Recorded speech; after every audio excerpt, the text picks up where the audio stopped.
দিনাজপুরের বিরামপুরে ট্রেনের ধাক্কায় ট্রাক চালক এবং হেলপার নিহত হয়েছেন। প্রত্যক্ষদর্শীরা জানিয়েছে, রোববার রাত 1টার দিকে ঘোড়াঘাট রেলঘুন্টি এলাকায় অতিক্রমের সময় এই দুর্ঘটনাটি ঘটে। দিনাজপুর গোবিন্দগঞ্জ মহাসড়কের এই রেলঘুন্টি পার হওয়ার সময় পাথর বোঝাই একটি ট্রাককে ধাক্কা দেয় ঢাকাগামী একতা এক্সপ্রেস ট্রেন।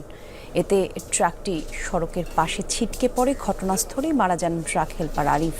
চালক মাহবুবকে উদ্ধার করে হাসপাতালে নিলে চিকিৎসক তাকেও মৃত ঘোষণা করেন। নিহত দুইজনই পঞ্চগড়ের বাসিন্দা।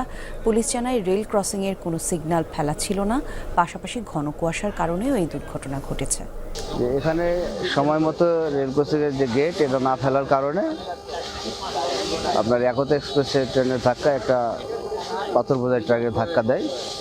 কুয়াশার কারণে ট্রেনটা দেখা গেছে ওই গাড়ির লাইনে যাওয়ার পরে 2-1 মিনিটের মধ্যে যখন কাছাকাছি আসে এর মধ্যে হর্ন দিয়ে ট্রেন হর্ন